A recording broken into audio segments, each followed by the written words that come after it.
Hello guys, welcome back to education IQ। I hope आप सब अच्छे होंगे। तो आज का जो हमारा द हिंदू एडिटोरियल आर्टिकल है वो है a global order as technologies much needed pole star. Pole star का मतलब क्या होता है? मतलब अट्रैक्शन। ठीक है, किसी चीज़ की अट्रैक्शन होना। तो जो हमारा ग्लोबल अभी ऑर्डर चल रहा है, मतलब पूरे ग्लोब वर्ल्ड में जो चल रहा है, जिस हिसाब से व्यवस्था चल रही है, सिस्टम चल रहा है, वो क्या है? As technologies much needed pole star. Technology की मतलब टेक्नोलॉजी जो है ना, वो सबसे बड़ी अट्रैक्शन है उसकी। ठीक है, तो मतलब आपको पता है आजकल जो भी हमारा सिस्टम चल रहा है वो टेक्नोलॉजी उस पर बहुत ज़्यादा डिपेंड करती है। तो जो भी हमारा लॉ एंड ऑर्डर है, टेक्नोलॉजी जो है ना उसको बहुत ज़्यादा अट्रैक्ट करती है। ठीक है, तो ये इस हेडिंग का मतलब है कैसे जो टेक्नोलॉजी है वो हमारे पूरे ग्लोब वर्ल्ड को जो है वो बदल रही है, और कैसे जो है ना इससे हमें प्रॉब्लम्स भी आ रही हैं। क्योंकि प्रॉब्लम्स आएंगी ना टेक्नोलॉजी के थ्रू। जो है आप लोग ड्रोन भेज सकते हो दूसरी कंट्री पे सर्विलेंस करने के लिए, और भी बहुत सारी चीज़ें हैं बॉर्डर पे जो हो सकती हैं, जिससे प्रॉब्लम क्रिएट हो सकती हैं। तो पूरे आर्टिकल को मैं आपको हिंदी में पढ़ाऊंगा, एक एक लाइन को हम लोग हिंदी में पढ़ेंगे। कोई भी डिफ़िकल्ट वर्ड आएगा, कोई भी इंपॉर्टेंट टर्म आएगी, उसको मैं आपको साथ साथ में नोट करवाता चलूँगा। तो एक बार आप मेरे से इसको पढ़ लेना, उसके बाद जाके टेलीग्राम लिंक मैं आपको डिस्क्रिप्शन में दे दूंगा, उसको जाके आप लोग सब्सक्राइब कर लेना। और टेलीग्राम पे मैं आपको PDF प्रोवाइड करवाऊंगा इसी आर्टिकल का। उसमें मैंने इंपॉर्टेंट टर्म्स, इंपॉर्टेंट वर्ड्स को हाईलाइट किया होगा। तो प्लीज़ आप लोग टेलीग्राम को सब्सक्राइब कर लेना। रेगुलर आप लोग सेशंस देखो, 1-2 महीना एक बार मेरे से पढ़ के उसको एक बार खुद से पढ़ना, ताकि आपका जो है वो हैबिट बन जाए। कोई भी आपको एग्ज़ाम देना है जिसमें आपको आंसर राइटिंग लिखना है, या फिर आपके खुद के नॉलेज के लिए ये सेशन जो है ना बहुत ज़्यादा इंपॉर्टेंट है। आपको फैक्ट्स पता चल रहे हैं, पूरे वर्ल्ड में क्या चल रहा है, क्या सिस्टम है, उसकी डिटेल आपको इन आर्टिकल्स में बताई जाती हैं, जिसके थ्रू आप लोग अपना अच्छा ओपिनियन बना सकते हो। आपको कोई इंटरव्यू देना है, किसी के साथ डिस्कशन करनी है, तो ये आर्टिकल्स आपके लिए हेल्पफुल रहेंगे। तो स्टार्ट करते हैं आज का the Hindu editorial article, starting से लेके लास्ट तक देख। तो क्या लिखा हुआ है? Ever since the dot-com bubble burst in 2000, the rapid scale and pace of development of technology have radically and disruptively transformed our societies and daily lives। मतलब जब से जो .com वाला सिस्टम है जो आया था, मतलब जब इंटरनेट जो है वो डेवलप होना शुरू हुआ था, मतलब लोगों के बीच आना शुरू हुआ था, उसको बोलते हैं .com बबल। ठीक है, तो जब ये वर्स्ट हुआ था, मतलब निकला था 2000 से, उसके बाद क्या हुआ? The rapid scale and pace development of technology. मतलब जो इसका माप था ना टेक्नोलॉजी का, और इसकी जो पेस थी, जो गति थी, वो जो है ना वो बहुत ज़्यादा तेज़ हो गई। Radically and डिसरप्टिवली। रेडिकली मतलब बहुत ज़्यादा इसमें चेंजेस आई, टेक्नोलॉजीज़ में नई नई टेक्नोलॉजीज़ आई। और डिसरप्टिवली का मतलब होता है किसी नई चेंज को लाना। मतलब जो कॉन्टीन्यूसली सिस्टम चल रहा था ना, जो बाधा चल रही थी, उसको जो है वो सिस्टम पूरा चेंज हो गया, और हमारी जो सोसाइटी थी वो ट्रांसफॉर्म्ड हो गई, और हमारी जो डेली लाइफ थी वो भी ट्रांसफॉर्म हो गई, मतलब चेंज हो गई। While there is no denying that this has made life easier, it has also thrown up complex challenges. मतलब इसमें कोई शक नहीं है कि टेक्नोलॉजी के आने के बाद हमारी जो लाइफ थी वो काफ़ी ज़्यादा इजी हो गई, लेकिन इसने कुछ हमारे ऊपर चैलेंजेस भी डाले हैं, कुछ हमें जो है वो झेलना पड़ेगा। That call for revisit of some fundamental notions in polity and governance. जो हमें मतलब ज़रूरत है कॉल करने की, जो हमारे ऊपर चैलेंजेस आए हैं, कॉम्प्लेक्स चैलेंजेस, मतलब कॉम्प्लिकेटेड चैलेंजेस, जो हमें बताते हैं कि हमारे जो फंडामेंटल नोशंस हैं, मतलब हमारी जो धारणाएं हैं, नोशन का मतलब होता है धारणाएं, पॉलिटी में और गवर्नेंस में, उसे हमें देखने की ज़रूरत है, कॉल करने की ज़रूरत है, रिकॉल करने की ज़रूरत है, उसको रिविज़िट करने की ज़रूरत है। तो आगे हम क्या देखेंगे? चैलेंजेस टू नोशन, मतलब हमारी जो धारणाएँ हैं उसको वो क्या चैलेंजेस फेस कर रही हैं, हमारे जो विचार हैं हमारे नेशन स्टेट के। First, as defined by political theorist, a nation state is a territorial bounded sovereign polity. जो नेशन स्टेट होती है वो क्या होती है? एक टेरिटोरियल बाउंडेड सॉवरन पॉलिटी होती है। सॉवरन मतलब कोई भी दूसरी कंट्री आपके मामले में हस्तक्षेप नहीं कर सकती है, आप एकदम इंडिपेंडेंट हो।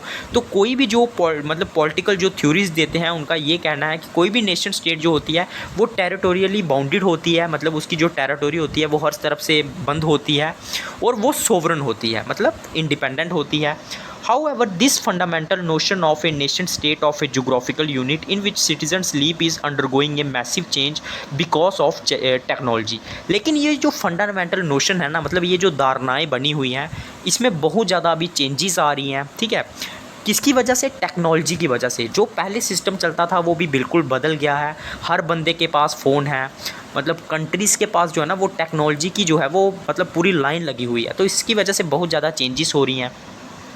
While geographical boundaries are still essential to be safeguarded against physical aggressions invasion, there are now several externalities occurring across the borders of nation states.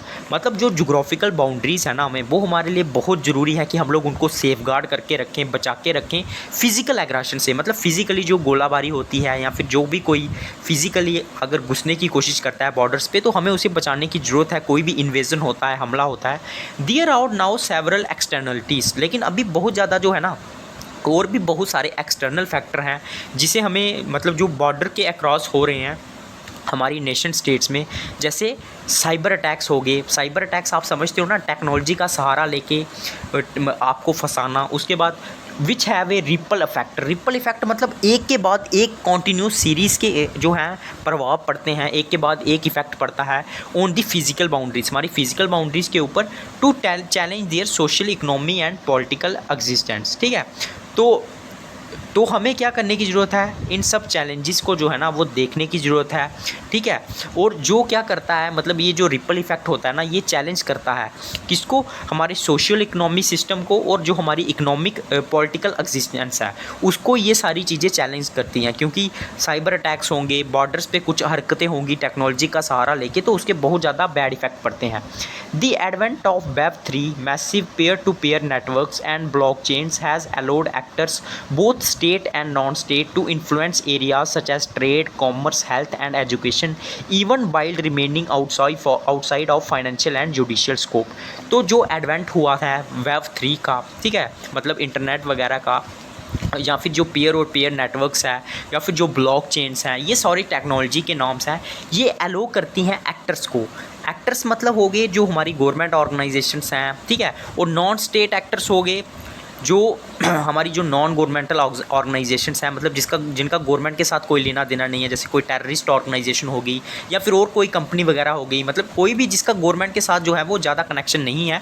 तो चाहे वो स्टेट एक्टर हो जो गवर्नमेंट के साथ लिंक्ड है, या फिर नॉन स्टेट एक्टर्स हो, वो इन्फ्लुएंस करते हैं टेक्नोलॉजी की मदद से एरियाज़ जैसे व्यापार के, कॉमर्स के, हेल्थ के, एजुकेशन के, इवन वाइल रिमेनिंग, लेकिन वो फाइनेंशियल और यूडियल स्कोप से जो है वो बाहर रहते हैं। मतलब ना तो उनको जुडिशियली कोई देख सकता है, कोई न्यायपालिका उनको देख सकती है, तो इन सब चीज़ों से वो बाहर रहते हैं, लेकिन फिर भी इन्फ्लुएंस करते हैं टेक्नोलॉजी के थ्रू ट्रेड को, कॉमर्स को, हेल्थ को। Second, geography based rules are no longer easily enforceable simply because of declining significance of conventional geographical borders in the era of high technology. Second, हम लोग point की बात करें तो जो geographical based rules है ना, मतलब हम geography को देख के जो रूल बनाते हैं वो अभी ईज़िली इन्फोर्सिएबल नहीं है। मतलब ईज़िली हम लोग उनको इन्फोर्स नहीं कर सकते हैं। क्यों? Because of declining significance of conventional geographical borders. क्योंकि जो पहले कन्वेंशनल मतलब हमारे जो पुराने जोग्राफिकल बॉर्डर्स होते थे ना, वो अभी डिक्लाइन कर रहे हैं in the era of high technology. किसकी वजह से? जो अभी युग चल रहा है हाई टेक्नोलॉजी का। Now any form of virtual activity is not confined to the realm of the borders of a country. अभी कोई भी अगर किसी भी फॉर्म की कोई वर्चुअल एक्टिविटी होती है, वर्चुअल मतलब कोई टेक्नोलॉजी का सहारा लेके, ठीक है, is not confined to the realm of the borders of a country. तो वो सिर्फ हमारे बॉर्डर तक सीमित नहीं है, ठीक है। रियल्म मतलब होता है एरिया, तो हमारा जो बॉर्डर के एरिया है सिर्फ वहाँ तक वो सीमित नहीं है। Data travel on the chain of world wide web. जो डेटा है ना वो पूरे वर्ल्ड में ट्रैवल करता है through world wide web and spread across the world at a speed हिथाटो अनइमेजिनेबल। और पूरे वर्ल्ड में स्प्रेड करता है, उस स्पीड से ये स्प्रेड करता है, फैलता है, वो अभी तक हमारे लिए अनइमेजिनेबल है। मतलब हम लोग उसको सोच भी नहीं सकते हैं। हिथैटो का मतलब होता है अनटिल नाउ, मतलब अब तक वो अनइमेजिनेबल है जिस हिसाब से डेटा आजकल स्प्रेड होता है। More importantly when such activities of fall foul of the laws of a particular geographically determined nation state, it is extremely difficult in the absence of globally accepted norm to enforce the law in that particular geography and book the recalcitrant actors under the laws of nation state. तो जब ऐसी activities जो है ना when such activities fall foul of the law, मतलब foul का मतलब होता है उल्लंघन करना। तो जब ऐसी एक्टिविटीज़ जो हमारा लॉ है उसका उल्लंघन करती है किसी भी जोग्राफिकली डिटरमाइंड नेशन स्टेट का, तो क्या होता है, it is extremely difficult in the absence of globally accepted law. तो मतलब ये बहुत डिफ़िकल्ट हो जाता है जब हमारे पास कोई रूल नहीं है। नॉर्म का मतलब होता है कोई ऐसा रूल नहीं है जिसको पूरा वर्ल्ड एक्सेप्ट करता हो, to enforce the law in that particular geography, कि हम लोग इन्फोर्स कर पाएँ ऐसे लॉ को किसी भी जोग्राफिकल एरिया में, क्योंकि हमारे पास ऐसा कोई ग्लोबली लॉ है ही नहीं। एंड बुक दी रिकॉल की ट्रेंड, रिकॉल की ट्रेंड का मीनिंग भी अगर आप लोगों को लिखना है तो आप लोग लिख सकते हो। रिकॉल की ट्रेंड का मतलब होता है जो मतलब जिसने कोई रूल तोड़ा है उसको अगर हम लोग बुक कर पाएँ, मतलब उसको पकड़ पाएँ under the laws of nation state, हमारे जो नेशन स्टेट का लॉ है उसके अंडर में, तो ये सारी चीज़ें पॉसिबल ही नहीं है। जब भी कोई रूल तोड़ेगा, फाउल करेगा, तो हमारे पास कोई ग्लोबली एक्सेप्टेड ऐसा लॉ ही नहीं है जिसके थ्रू हम लोग उसको पकड़ सकें, ठीक है।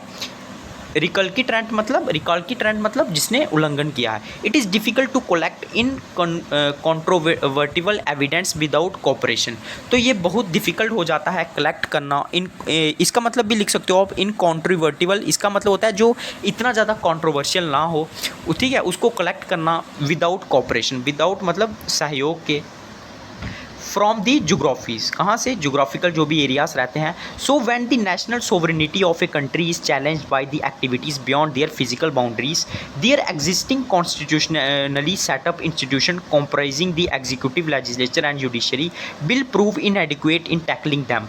तो जब क्या होता है, जो हमारी नेशनल सोवरेनिटी है, जो हमारी नेशनल इंडिपेंडेंट है किसी भी कंट्री की, जब वो चैलेंज की जाती हैं ऐसी एक्टिविटीज़ के द्वारा जो हमारी फिजिकली से बाहर हों, मतलब वो कोई फिजिकल एक्टिविटी के थ्रू हमला नहीं करते हैं, वो टेक्नोलॉजी के थ्रू जब हमला किया जाता है, दियर एग्जिस्टिंग कॉन्स्टिट्यूशनली सेटअप इंस्टीट्यूशंस, जिसमें एग्जीक्यूटिव आता है, हमारी गवर्नमेंट आती है, लेजिस्लेचर आता है मतलब पार्लियामेंट आती है, जुडिशरी आती है, विल इम्प्रूव इनएडिक्वेट, मतलब वो पर्याप्त नहीं होते हैं, हमारे जो पार्लियामेंट है, एग्जीक्यूटिव है, इन सिचुएशंस को टैकल करने में।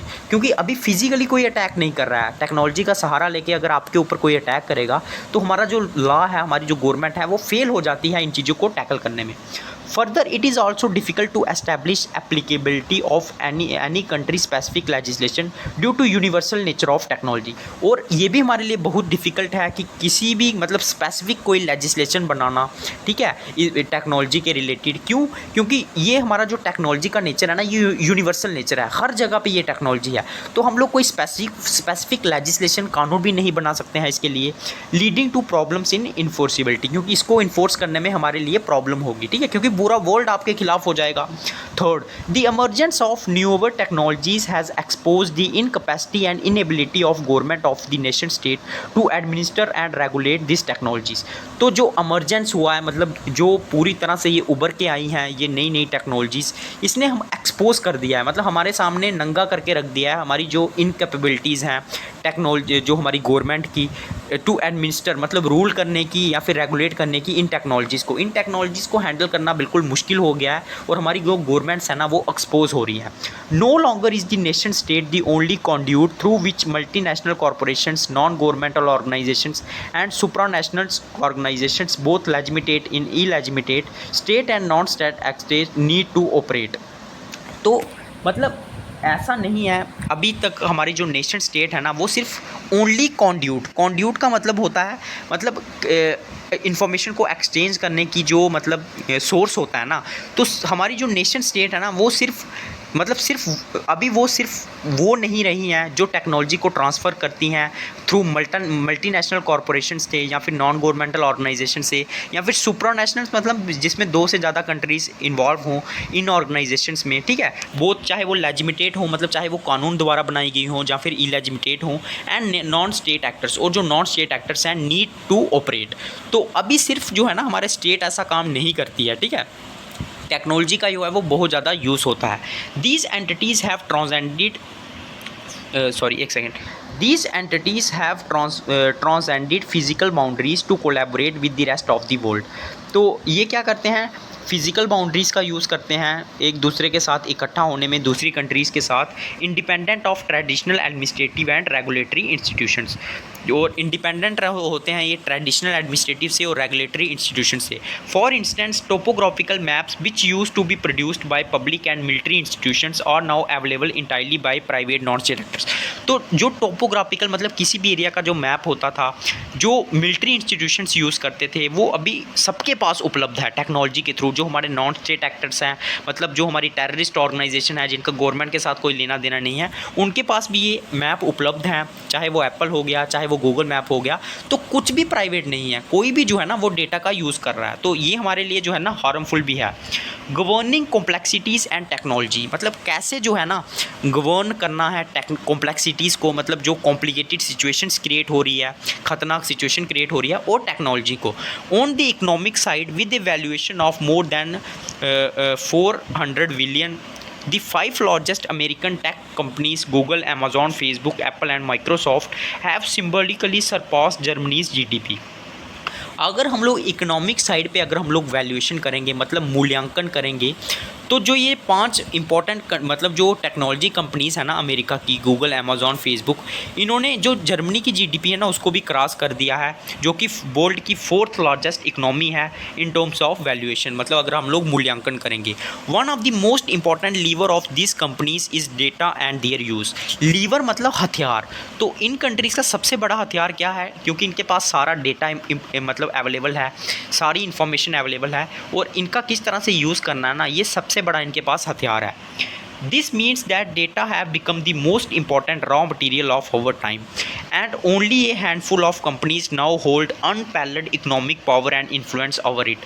तो इसका मतलब ये है ना कि डेटा जो है ना वो मोस्ट इंपॉर्टेंट रॉ मटेरियल है हमारे समय की। अगर हम लोग बात करेंगे, डेटा के थ्रू आप लोग कुछ भी कर सकते हो, और कुछ मुट्ठी भर ऐसी कंपनीज़ हैं जो ये पूरी मतलब जिनके पास जो है ना एक पूरी इकोनॉमिक पावर है, अनपैरेलल्ड, मतलब जिसके कोई मैच ही नहीं है किसी के साथ, और बहुत ज़्यादा इन्फ्लुएंस है इनका, बहुत ज़्यादा प्रभाव है। These are the meta platforms, ये मेटा प्लेटफॉर्म्स हैं। Their huge size allows them to constantly increase the amount of information। और इनका जो बड़ा बड़ा साइज़ है ना, ये इनको अलो करता है इन कंपनीज़ को कि ये ज़्यादा से ज़्यादा इन्फॉर्मेशन कलेक्ट करें। They analyze and refine the algorithm they use to influence. ठीक है, तो ये सारी चीज़ें क्या करते हैं, इनका पूरा यूज़ करते हैं। If not control us and our activities, और मतलब हमारी एक्टिविटीज़ जो होती हैं ना उनको भी किसी ना किसी तरह से कंट्रोल करने की कोशिश करते हैं, चाहे हमें कंट्रोल करें या फिर हमारी एक्टिविटीज़ को। दस एज, क्योंकि आपने देखा होगा अगर आप गूगल पे कोई चीज़ सर्च करोगे ना तो वो आपको हर प्लेटफॉर्म पे दिखेगी। तो इस तरह से टेक्नोलॉजी जो है ना वो आपके दिमाग से खेलती हैं। This as retreated by India in the past at various international fora. Retreated का मतलब होता है बार बार दोहराना। तो बहुत मतलब इंडिया ने जो है ना बहुत सारे ऐसे इंटरनेशनल प्लेटफॉर्म हुए हैं। ठीक है, फोरा का मतलब होता है कोई फोरम हो गया, मतलब जहाँ पे बड़ी बड़ी कंट्रीज़ आती हैं। ठीक है, तो इंडिया ने बार बार इस बात को दोहराया है। The borderless nature of technology and more importantly anonymity of actors involve have challenge the traditionally accepted concept of sovereignty. तो इंडिया इस बार इस बात को दोहराता है कि जो बॉर्डरलेस नेचर है ना टेक्नोलॉजी का, मतलब टेक्नोलॉजी को कोई लेना देना नहीं है बॉर्डर से। एंड मोर इम्पॉर्टेंटली जो एनोमिटी है, इसमें जो एक्टर्स इन्वॉल्व रहते हैं, मतलब जो गुमनामी है, मतलब हमें पता ही नहीं है कि कौन बंदे इसमें इन्वॉल्व हैं, ये चैलेंज करते हैं हमारे जो ट्रेडिशनली एक्सेप्टेड कंसेप्ट थे सोवरेनिटी के, हमारी इंडिपेंडेंट के। इस चीज़ को ये चैलेंज करते हैं, हमारे यूरिडिक्शंस को चैलेंज करते हैं, हमारी जो न्यायपालिका है, और हमारी प्राइवेसी को भी चैलेंज करते हैं। क्योंकि इतना ज़्यादा डेटा अगर आपको किसी के बारे में पता होगा, किसी कंट्री के बारे में पता होगा, तो दिक्कत तो आएगी। In such a scenario the principle based global order for technology would help in streamlining the enforceability challenges in the adoption and diffusion of technology and providing guidance to emerging economies on how to deal with the evolving definitions of their sovereignty। तो ऐसे case में, ऐसे सिनारियों में principal based global order, मतलब कोई rule बनाने पड़ेंगे हमें फॉर टेक्नोलॉजी के लिए, जो हमें हेल्प कर सकते हैं स्ट्रीमलाइनिंग में। स्ट्रीमलाइनिंग मतलब किसी चीज़ को व्यवस्थित करना, हमारी किसको जो हमारे पास इन्फोर्सिबिलिटी चैलेंजेस है, मतलब किस तरह से किसी चीज़ को इन्फोर्स करना है, लागू करना है, in the adoption and diffusion of technology. ठीक है, कहाँ पे जो मतलब जो टेक्नोलॉजी जो स्प्रेड कर रही है उसको किस तरह से कंट्रोल करना है और किस तरह से गाइडेंस प्रोवाइड करनी है जो इमर्ज कर रही हैं इकोनॉमीज़ की, किस तरह से हमें जो हमारी इवॉल्विंग डेफिनेशन है सोवरेनिटी की, मतलब जो चेंज हो गई है, कैसे उससे हमें डील करना है। मतलब इनडायरेक्टली ये कहना है कि किस तरह से हमें टेक्नोलॉजी से डील करना है। Further as we have seen in case of कोविड-19 pandemic, the way forward in managing future global pandemics is probably by the adoption of digital health. तो हमने कोविड-19 के केस में ऐसा देखा है कि अगर हमें मतलब आगे बढ़ के मैनेज करना है चीज़ों को, ग्लोबल पैंडमिक्स को, तो हमें डिजिटल हेल्थ को अपनाना पड़ेगा। मतलब डिजिटली जो है ना उसको चीज़ों को करना पड़ेगा, मतलब टेक्नोलॉजी का सहारा लेके। But what will the meaning of this digital health framework we if we cannot have a data sharing ecosystem based on privacy। लेकिन इस डिजिटल हेल्थ मतलब ये जो ढांचा है इसका क्या मतलब होगा अगर हमारे पास कोई डेटा शेयरिंग प्लेटफॉर्म नहीं होगा जो प्राइवेसी के ऊपर बेस्ड हो, मतलब आपकी प्राइवेसी को भी मेंटेन रखे और फ्री फ्लो ऑफ डेटा होगा and globally regulatory system trusted by all countries, और एक ऐसा रेगुलेटरी सिस्टम होगा जिसके ऊपर सारी कंट्रीज़ ट्रस्ट कर सकें। Therefore India needs a data transfer and data privacy law. तो इंडिया को ज़रूरत है कि वो एक डेटा ट्रांसफ़र और एक डेटा प्राइवेसी लॉ बनाए। But this law in isolation will only be able to do so much unless a global principle based regulation architecture trusted by all countries facilitate it. लेकिन ये जो law है ना ये अकेले में कुछ नहीं कर सकता। आइसोलेशन मतलब होता है अकेले में, तो अकेले में ये will only be able to do so much, मतलब सिर्फ थोड़ा बहुत ही कर पाएगा, ज़्यादा नहीं कर पाएगा जब तक कोई हम लोग ग्लोबली कोई ऐसा प्रिंसिपल ना बना दें जिसके ऊपर सारी कंट्रीज़ ट्रस्ट करें और जो फैसिलिटेट करे, मतलब इसको आसान बनाए। I espoused this approach in parliament. Espoused का मतलब होता है सपोर्ट करना। तो जिस आथर ने ये आर्टिकल लिखा हुआ है उनका ये कहना है कि इस अप्रोच को मैंने सपोर्ट किया था पार्लियामेंट में on the need of A global order for the deep web crypto and regulations for the cross border data flow, कि हमें एक ग्लोबल ऑर्डर की ज़रूरत है, एक लॉ बनाने की ज़रूरत है जिसको सारी कंट्रीज़ एक्सेप्ट करें और जो रेगुलेट करे जो डेटा फ्लो करता है cross border. Even the finance minister while addressing a meeting with the international monetary fund on the guidelines of G20 event on virtual private digital assets emphasized the need to have a globally coordinated approach to the regulation of digitally assets such as cryptocurrency considering the potential risk they pose to the world's financial system. Even जो हमारे finance minister हैं उन्होंने भी एक meeting के दौरान जो international monetary fund में हो रही थी G20 की जो गाइडलाइंस हैं उसमें उन्होंने कहा था, इस चीज़ पे जोर दिया था, एम्फसाइज़ दिया था कि हमें एक ग्लोबली कोऑर्डिनेटेड अप्रोच की ज़रूरत है, मतलब सारी कंट्रीज जिसको सपोर्ट करें ताकि हमारे जो डिजिटल एसेट्स हैं जैसे क्रिप्टो करेंसी हो गया उसको हम लोग रेगुलेट कर सकें, मतलब किस तरह से हमें उसे चलाना है। Considering the potential risk, given का मतलब होता है कंसीडर करके हमारे जो पोटेंशियल रिस्क हैं उसको देख के जो हमारे फाइनेंशियल सिस्टम को हो सकते हैं अगर हम इन चीज़ों को कंट्रोल नहीं करेंगे। उसके बाद क्या है, with India as the current chair of G20, आपको पता है इंडिया भी G20 का प्रेसिडेंट है। This is the perfect opportunity, हमारे पास अभी परफेक्ट अपॉर्चुनिटी है to take leadership in this. हम इसके ऊपर लीडरशिप ले सकते हैं, खुद लीडर बन सकते हैं इसको काम में लाने में। It has done earlier in the green initiative, जैसे इंडिया ने ग्रीन इनिशिएटिव के ऊपर काम किया था सच जैसे इंटरनेशनल सोलर अलायंस या फिर coalition for digital resilient infrastructure, जैसे इंडिया ने इन पे काम किया था वैसे ही इंडिया को जो है वो टेक्नोलॉजी के मामले में भी आगे आना चाहिए। तो ये था आज का द हिंदू एडिटोरियल आर्टिकल, मेरे से आपने पढ़ लिया है, तुरंत जाके टेलीग्राम पे PDF खोलना, उसमें मैंने इंपॉर्टेंट वर्ड्स इंपॉर्टेंट टर्म्स को हाईलाइट किया हुआ है, एक बार इसको खुद से रीड कर देना। जिन बच्चों ने पूरा वीडियो देखा है सबसे पहले लाइक करना, फिर उसके बाद कमेंट करना आपको वीडियो कैसा लगा, और जो नए बच्चे जुड़े हैं चैनल को सब्सक्राइब करके बेल आइकन को दबा के टेलीग्राम को सब्सक्राइब कर लेना, ठीक है। तो ये था आज का वीडियो, जय हिंद।